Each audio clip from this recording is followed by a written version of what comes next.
अगर आप without KYC अपना एक जीरो बैलेंस अकाउंट ओपन करना चाहते हैं तो आप आईडीबीआई बैंक में अपना एक सेविंग अकाउंट ओपन कर सकते हैं। आईडीबीआई बैंक आपको जीरो बैलेंस अकाउंट की फैसिलिटी प्रोवाइड करता है। साथ ही में अगर आप इंस्टेंटली अपनी वीडियो केवाईसी कंप्लीट नहीं करना चाहते तो आप अपनी वीडियो केवाईसी शेड्यूल करके बाद में भी कर सकते हैं। आईडीबीआई बैंक में अगर आप अपना अकाउंट ओपन करते हैं तो आपको डेबिट कार्ड की फैसिलिटी बिल्कुल फ्री ऑफ कॉस्ट देखने के लिए मिल जाती है। आपका जो फिजिकल डेबिट कार्ड है आपका अकाउंट ओपन होने के बाद 7 से 8 वर्किंग डेज में आपके कम्युनिकेशन एड्रेस पर डिलीवर करवा दिया जाता है, जो कि बिल्कुल फ्री ऑफ कॉस्ट होने वाला है। इसके अलावा अगर आप चेकबुक मंगवाना चाहते हैं तो चेकबुक भी आप ऑर्डर कर सकते हैं। साथ ही में मोबाइल बैंकिंग की मदद से आप अपना ट्रांजेक्शन भी इधर से उधर कर सकते हैं। साथ ही में आप इंटरनेट बैंकिंग का भी यूज कर सकते हैं। इसके अलावा अगर आप एनईएफटी, आरटीजीएस, आईएमपीएस जैसी फैसिलिटीज यूज करना चाहते हैं तो आप वो भी यूज कर सकते हैं। साथ ही में इस अकाउंट को ओपन करने का प्रोसेस बिल्कुल डिजिटल होने वाला है, यानी कि आपको किसी भी ब्रांच में विजिट करने की जरूरत नहीं है। आप अपने घर पर बैठकर मोबाइल फोन की मदद से अपना अकाउंट ओपन कर सकते हैं। साथ ही में अकाउंट बिल्कुल जीरो बैलेंस अकाउंट की तरह आपको प्रोवाइड किया जाता है। तो बिना टाइम वेस्ट करे चलिए बढ़ते हैं हमारे वीडियो की तरफ और जान लेते हैं कि हम किस तरीके से अपना आईडीबीआई बैंक में सेविंग अकाउंट ओपन कर सकते हैं। आईडीबीआई बैंक में अपना अकाउंट ओपन करने का लिंक आपको वीडियो के डिस्क्रिप्शन में मिल जाएगा। आप लिंक पर क्लिक करेंगे तो डायरेक्टली आप इस वेबसाइट पर ओपन हो जाएंगे। यहाँ पे पेज को थोड़ा सा स्क्रॉल डाउन करेंगे तो आपको वीडियो केवाईसी लिंक का ऑप्शन मिलेगा, इस पर आपको क्लिक कर लेना है। कुछ सेकंड्स का वेट करेंगे तो आपके सामने कुछ कंसेंट फॉर्म खुल करके आ जाएंगे। इस तरीके से आप देख सकते हैं। आपको यहाँ पर सबसे ऊपर वाले बॉक्स पर क्लिक कर लेना है, इस पर क्लिक करेंगे। यहाँ पर आपसे पूछा जाता है आपके पास आपका पैन कार्ड है या फिर नहीं है, आप 18 अबव है या फिर नहीं है, ये सारी चीजें आपसे यहाँ पर पूछी जाती है। आप इन सब पे टिक कर देंगे और उसके बाद नीचे कंटिन्यू वाले ऑप्शन पर आपको क्लिक कर लेना है। अब आगे बढ़ने के बाद यहाँ पर आपको ईमेल आईडी एंटर करने के लिए बोला जाएगा। सबसे पहले यहाँ पर आप अपनी ईमेल आईडी एंटर करेंगे। ईमेल आईडी एंटर करने के बाद यहाँ पर आपको अपना मोबाइल नंबर एंटर कर लेना है। मोबाइल नंबर आप वही एंटर करेंगे जो आपके आधार कार्ड से लिंक होना चाहिए। सारी इन्फॉर्मेशन फिल करने के बाद टिक बॉक्स पर टिक करेंगे और कंटिन्यू पर क्लिक कर देंगे। अब आगे बढ़ने के बाद इस तरीके का इंटरफेस आपके सामने आ जाएगा। यहाँ पर आपको सबसे पहले अपना टाइटल सेलेक्ट करना है। मिसेज, मिस, मिस्टर अपने अकॉर्डिंग आप सेलेक्ट कर लेंगे। उसके बाद यहाँ पर आपको अपना फर्स्ट नेम एंटर कर देना है। फर्स्ट नेम आप वही एंटर करेंगे जो आपके पैन कार्ड पर मौजूद होना चाहिए। साथ ही में लास्ट नेम आप यहाँ पर एंटर करेंगे। उसके बाद यहाँ पर आपको अपना डेट ऑफ बर्थ एंटर कर लेना है। साथ ही में यहाँ पर आपको अपना जेंडर बताना है, मेल, फीमेल, ट्रांसजेंडर अपने अकॉर्डिंग सेलेक्ट करेंगे। उसके बाद यहाँ पर आपको अपने पैन कार्ड का नंबर एंटर कर देना है। साथ ही में अपना आधार कार्ड का नंबर आप यहाँ पर एंटर कर देंगे। सारी डिटेल्स फिल करने के बाद सिंपली आपको नीचे कंटिन्यू वाले ऑप्शन पर क्लिक कर लेना है। अब आगे बढ़ने के बाद आपके दिए हुए मोबाइल नंबर पर एक ओटीपी कोड भेजा जाएगा। ओटीपी आप यहाँ पर फिल कर देंगे। ओटीपी फिल करने के बाद नीचे वैलिडेट पर क्लिक करेंगे। वैलिडेट पर क्लिक करने के बाद आपका जो ओटीपी है वेरीफाई कर लिया जाता है। सिंपली आपको नीचे कंटिन्यू वाले ऑप्शन पर क्लिक करना है। आगे बढ़ने के बाद आपकी ईमेल आईडी के ऊपर भी एक ओटीपी कोड भेजा जाएगा। ओटीपी आप यहाँ पर फिल कर देंगे। ओटीपी फिल करने के बाद नीचे आपको वैलिडेट पर क्लिक करना है। वैलिडेट पर क्लिक करने के बाद आपका जो ओटीपी है वेरीफाई कर लिया जाएगा। सिंपली आप नीचे कंटिन्यू वाले ऑप्शन पर क्लिक कर देंगे।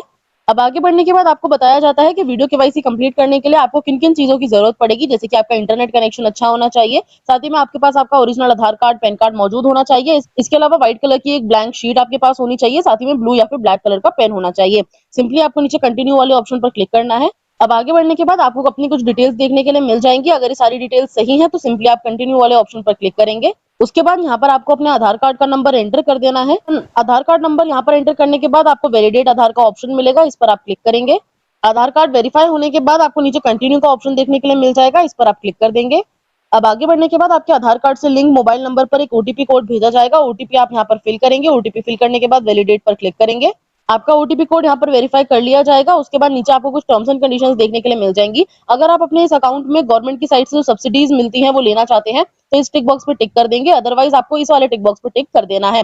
उसके अलावा अगर आप एईपीएस ट्रांजैक्शन भी इस अकाउंट से करना चाहते हैं तो यहाँ पर आप थर्ड ऑप्शन को भी टिक कर देंगे। अगर नहीं करना चाहते तो फोर्थ वाले ऑप्शन पर क्लिक करके नीचे कंटिन्यू पर क्लिक कर देंगे। अब आगे बढ़ने के बाद यहाँ पर आपसे आपकी कुछ पर्सनल डिटेल्स पूछी जाती हैं, जैसे कि सबसे पहले यहाँ पर आप अपने फादर का नेम एंटर करेंगे जो कि उनके पैन कार्ड पर, आधार कार्ड पर मौजूद होना चाहिए। उसके बाद यहाँ पर आप अपनी मदर का नेम एंटर करेंगे। साथ ही में यहाँ पर आपसे आपकी मदर का मेडन नेम पूछा जाता है, यानी कि शादी से पहले उनका जो भी सरनेम था वो आप यहाँ पर एंटर कर देंगे। उसके बाद यहाँ पर आपको अपनी डेट ऑफ बर्थ देखने के लिए मिल जाएगी। सिंपली आपको नीचे अपना मैरिटल स्टेटस एंटर करना है। आप सिंगल है, मैरिड है, अपने अकॉर्डिंग सेलेक्ट कर लेंगे। आपका जो मैरिटल स्टेटस कोड है वो यहाँ पर ऑटोमेटिकली फेच कर लिया जाएगा। उसके बाद अब यहाँ पर आपसे आपकी एजुकेशन पूछी जाएगी, इस पर आप क्लिक करेंगे। अपने अकॉर्डिंग आप अपनी एजुकेशन यहाँ पे सेलेक्ट करेंगे। आपने ग्रेजुएशन करी है, 10th करी है, 12th करी है, अपने अकॉर्डिंग आप सेलेक्ट कर लेंगे। उसके बाद यहाँ पर आपको अपना रिलीजन सेलेक्ट करना है, इस वाले ऑप्शन पर क्लिक करेंगे। आप हिंदू, मुस्लिम, सिख, ईसाई, बुद्धिस्ट, जैन अपने अकॉर्डिंग यहाँ पे सेलेक्ट कर सकते हैं। जो भी आपका रिलीजन हो वो यहाँ पर आप सेलेक्ट कर लेंगे। आप यहाँ पर देख सकते हैं रिलीजन सेलेक्ट करने के बाद रिलीजन कोड ऑटोमेटिकली फेच कर लिया जाता है। अब यहाँ पर आपको अपनी कैटेगरी सेलेक्ट करनी है, इस पर क्लिक करेंगे। कैटेगरी में आपको general, other backward class, schedule caste, schedule tribe देखने के लिए मिल जाएगा। आप अपने अकॉर्डिंग यहाँ पे सेलेक्ट कर सकते हैं। कैटेगरी सेलेक्ट करने के बाद कैटेगरी कोड यहाँ पर आपको देखने के लिए मिल जाएगा। नीचे आपसे पूछा जाता है कि आप डिफरेंटली एबल्ड हैं, यानी कि आपके हाथ पैर सब सही सलामत है। तो यहाँ पर आप नो वाले ऑप्शन पर क्लिक कर देंगे और उसके बाद कंटिन्यू वाले ऑप्शन पर क्लिक कर देंगे। अब आगे बढ़ने के बाद यहाँ पर आपको अपना आधार कार्ड वाला एड्रेस एंटर कर देना है। जो भी एड्रेस आपके आधार कार्ड पर मौजूद हो वो यहाँ पर आप address line 1, address line 2, address line 3 में फिल करेंगे। साथ ही में यहाँ पर अपना स्टेट, सिटी और पिन कोड एंटर करेंगे। कंट्री यहाँ पर इंडिया ऑलरेडी सिलेक्टेड होता है। पेज को स्क्रॉल डाउन करेंगे तो यहाँ पर आपसे पूछा जाता है कि यही आपका परमानेंट एड्रेस है, यानी कि आप इसी एड्रेस पर रहते हैं। अगर आप अपना डेबिट कार्ड ऑर्डर करते हैं तो इसी एड्रेस पर भेजा जाएगा। तो अगर आप इसी एड्रेस पर रहते हैं तो मेलिंग एड्रेस और परमानेंट एड्रेस दोनों टिक बॉक्स पर टिक कर देंगे। अदरवाइज आप मेलिंग एड्रेस वाले ऑप्शन पर अनटिक करेंगे और नीचे सिंपली परमानेंट एड्रेस वाले ऑप्शन पर क्लिक करके कंटिन्यू पर क्लिक कर देंगे। आगे बढ़ने के बाद आपसे आपका कम्युनिकेशन एड्रेस भी पूछा जाएगा तो वो आप फिल कर देंगे। आगे बढ़ने के बाद आपको अपना एम्प्लॉयमेंट डिटेल्स फिल करनी है। सबसे पहले ऑक्यूपेशन टाइप सेलेक्ट करेंगे, इस पर क्लिक करेंगे। उसके बाद यहाँ पर आपको अपना ऑक्यूपेशन टाइप सेलेक्ट करना है, business, housewife, other professional, retired person, अपने अकॉर्डिंग आप सेलेक्ट कर लेंगे। उसके बाद यहाँ पर आप अपना सोर्स ऑफ इनकम सेलेक्ट करेंगे, इस वाले ऑप्शन पर क्लिक करेंगे। अगर आप बिजनेसमैन है तो बिजनेस सेलेक्ट कर लेंगे, अगर आप सैलरीड पर्सन है तो सैलरी सेलेक्ट कर लेंगे, अगर आप हाउसवाइफ है तो आप अदर वाले ऑप्शन पर क्लिक करेंगे। और अदर वाले ऑप्शन पर क्लिक करने के बाद अगर आपको कुछ लिखने के लिए बोला जाता है तो आप फैमिली इनकम लिख सकते हैं। जैसे कि यहाँ पर आप देख सकते हैं अदर वाला ऑप्शन अगर आप सेलेक्ट करेंगे तो आपसे पूछा जाएगा कि अदर्स में आपको सोर्स ऑफ इनकम क्या है। तो यहाँ पर आप अगर हाउसवाइफ या स्टूडेंट है या फिर रिटायर्ड पर्सन है तो यहाँ पर आप अपना फैमिली इनकम लिख सकते हैं। उसके बाद यहाँ पर आपको अपना ग्रॉस मंथली इनकम बताना है, यानी कि आप महीने का कितना कमाते हैं। साथ ही में आप इस अकाउंट में कितने ट्रांजेक्शन करने वाले हैं, कितना अमाउंट आपके इस बैंक अकाउंट में डिपॉजिट हो सकता है पूरे साल में। आप यहाँ पर एक एक्सपेक्टेड अमाउंट एंटर कर देंगे। सारी डिटेल्स फिल करने के बाद कंटिन्यू वाले ऑप्शन पर क्लिक करेंगे। अब आगे बढ़ने के बाद आपसे पूछा जाता है कि आप नॉमिनी ऐड करना चाहते हैं। अगर आप नॉमिनी ऐड करना चाहते हैं तो यस वाले ऑप्शन पर क्लिक करेंगे, अगर नहीं करना चाहते तो नो वाले ऑप्शन पर क्लिक कर देंगे। नॉमिनी ऐड करने का ये फायदा होता है, अगर आपके साथ कोई दुर्घटना हो जाती है तो आपके अकाउंट से बचा हुआ फंड आपका नॉमिनी विड्रॉल कर सकता है। तो यहाँ पर मैं आपको नॉमिनी ऐड करके दिखा देती हूँ, यस वाले ऑप्शन पर क्लिक करेंगे। उसके बाद यहाँ पर आपको एक टर्म एंड कंडीशन देखने के लिए मिल जाएगी, इस टर्म एंड कंडीशंस पर आप टिक कर देंगे और नीचे कंटिन्यू पर क्लिक करेंगे। आगे बढ़ने के बाद यहाँ पर आपसे आपकी नॉमिनी की डिटेल्स पूछी जाएंगी, जैसे कि नॉमिनी का नाम आप यहाँ पर एंटर करेंगे, डेट ऑफ बर्थ आप यहाँ पर एंटर कर देंगे। उसके बाद यहाँ पर आप अपना रिलेशनशिप एंटर करेंगे, आपका नॉमिनी के संग क्या रिलेशनशिप है, वो आपके husband, wife, mother, father, brother, sister कोई भी हो सकते हैं। तो आप अपने अकॉर्डिंग यहाँ पे अपना रिलेशनशिप सेलेक्ट करेंगे। रिलेशनशिप कोड आपको यहाँ पर ऑटोमेटिकली देखने के लिए मिल जाएगा, सिंपली आपको टिक बॉक्स पर टिक करना है और कंटिन्यू वाले ऑप्शन पर क्लिक कर देना है। आगे बढ़ने के बाद आपसे आपका नॉमिनी का एड्रेस पूछा जाएगा, एड्रेस लाइन 1 और 2 में अपना नॉमिनी का एड्रेस फिल करेंगे। साथ ही में स्टेट यहाँ पर एंटर करेंगे, स्टेट कोड आपको ऑटोमेटिकली देखने के लिए मिल जाएगा। सिटी एंटर करेंगे, सिटी कोड भी आपको यहाँ पर अपने आप ही देखने के लिए मिल जाएगा। उसके बाद यहाँ पे पिन कोड एंटर करेंगे। उसके बाद कंट्री में आप देखेंगे तो इंडिया ऑलरेडी सिलेक्टेड होता है। आप सिंपली आपको नीचे कंटिन्यू वाले ऑप्शन पर क्लिक कर लेना है। अब आगे बढ़ने के बाद आपसे पूछा जाता है आपका कंट्री ऑफ बर्थ क्या है, यानी कि आपने कौन सी कंट्री में जन्म लिया है। यहाँ पर आप सेलेक्ट करेंगे। यहाँ पर आपको अपना स्टेट ऑफ बर्थ बताना है, कौन सी स्टेट में आपने जन्म लिया है, और यहाँ पर आप प्लेस बताएंगे। उसके बाद आपसे पूछा जाता है कि आप इंडिया के बाहर भी कहीं पे टैक्स पे करते हैं। अगर करते हैं तो यस वाले ऑप्शन पर क्लिक करेंगे, अदरवाइज नो पर क्लिक करके सिंपली नीचे कंटिन्यू पर क्लिक कर देंगे। आगे बढ़ने के बाद आपसे आपका अकाउंट टाइप सेलेक्ट करने के लिए बोला जाता है, इस ऑप्शन पर क्लिक करेंगे। तो सबसे पहले यहाँ पर आपको देखने के लिए मिलेगा एडवांटेज सेविंग अकाउंट। यहाँ पर इस अकाउंट में आपको मिनिमम 10,000 रुपए मिनिमम बैलेंस बना करके रखना होता है। वहीं अगर आप रूरल एरिया में रहते हैं तो 2500 रुपए, और रूरल एफआई ब्रांच में लेते हैं तो आपको 1000 रुपए मिनिमम बैलेंस बना करके रखना पड़ता है। दूसरा अकाउंट यहाँ पर आपको देखने के लिए मिलेगा एडवांटेज प्राइम सेविंग अकाउंट। अगर आप इस अकाउंट को ओपन करते हैं तो इसमें भी आपको 5,000 रुपए मिनिमम बैलेंस बना करके रखना होगा। साथ ही में एडवांटेज सुपीरियर सेविंग अकाउंट अगर आप ओपन करते हैं तो इसमें भी आपको 10,000 रुपए 5,000 रुपए मिनिमम बैलेंस बना करके रखना पड़ता है। आप अपने अकॉर्डिंग कोई भी अकाउंट यहाँ पे सेलेक्ट कर सकते हैं, जो भी आपको सुटेबल लगता है वो आप सेलेक्ट कर लेंगे। यहाँ पर मैं जिनका अकाउंट ओपन कर रही हूँ उन्हें advantage prime saving account open करना है, तो हम इस अकाउंट को ओपन करेंगे। इस अकाउंट को आप सेलेक्ट कर लेंगे और उसके बाद नीचे कंटिन्यू वाले ऑप्शन पर आपको क्लिक कर लेना है। अब आगे बढ़ने के बाद आपको ब्रांच सेलेक्ट करने के लिए बोला जाएगा, आप अपनी स्टेट यहाँ पर एंटर करेंगे। साथ ही में यहाँ पर आपको अपनी सिटी एंटर कर देनी है। यहाँ पर आप देखेंगे ब्रांच नेम वाले ऑप्शन पर अगर आप क्लिक करेंगे तो आपको आपके एरिया में जो भी ब्रांच होगी आईडीबीआई बैंक की वो देखने के लिए मिल जाएगी। आप अपने अकॉर्डिंग नियरेस्ट ब्रांच सेलेक्ट कर लेंगे। Branch ID, branch pin code, branch classification, RPU name, ये सभी आपको ऑटोमेटिकली देखने के लिए मिल जाएगा, ये आपको भरने की जरूरत नहीं है।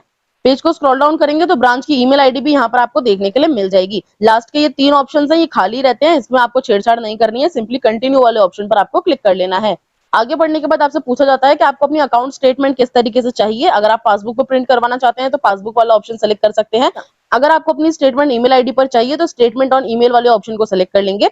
उसके बाद आईडीबीआई बैंक में आपको क्या क्या फैसिलिटीज चाहिए वो आप यहाँ पे सेलेक्ट कर लेंगे। जैसे कि अगर आप चेकबुक मंगवाना चाहते हैं तो चेकबुक मंगवा सकते हैं, इंटरनेट बैंकिंग, मोबाइल बैंकिंग, साथ ही में एटीएम कार्ड का भी आपको ऑप्शन मिलेगा, आप अपने अकॉर्डिंग सेलेक्ट कर लेंगे। डेबिट कार्ड के ऊपर आपको क्या नाम चाहिए वो आप यहाँ पर एंटर कर देंगे। उसके बाद सिंपली कंटिन्यू वाले ऑप्शन पर क्लिक करेंगे। आगे बढ़ने के बाद एक्नॉलेज डिक्लेरेशन फॉर्म खुल करके आ जाएगा, सिंपली आपको यस वाले ऑप्शन पर क्लिक करना है और उसके बाद कंटिन्यू वाले ऑप्शन पर आप क्लिक कर देंगे। अब आगे बढ़ने के बाद आपको वीडियो केवाईसी करने के लिए बोला जाता है। वीडियो केवाईसी आप चाहें तो बाद में भी कर सकते हैं। वीडियो केवाईसी करने का समय सुबह 10 बजे से लेकर शाम के 6 बजे तक का होता है। अगर आप अपनी वीडियो केवाईसी शेड्यूल करना चाहते हैं तो no I want to schedule it later वाले ऑप्शन पर क्लिक करके अपनी वीडियो केवाईसी शेड्यूल भी कर सकते हैं। लेकिन अगर आप अभी अपनी वीडियो केवाईसी करना चाहते हैं तो start my video KYC now वाले ऑप्शन पर क्लिक करेंगे और उसके बाद नीचे कंटिन्यू वाले ऑप्शन पर आपको क्लिक कर लेना है। आगे बढ़ने के बाद आपको एक रेफरेंस नंबर देखने के लिए मिल जाएगा। आपको सिंपली नीचे कंटिन्यू वाले ऑप्शन पर क्लिक करना है।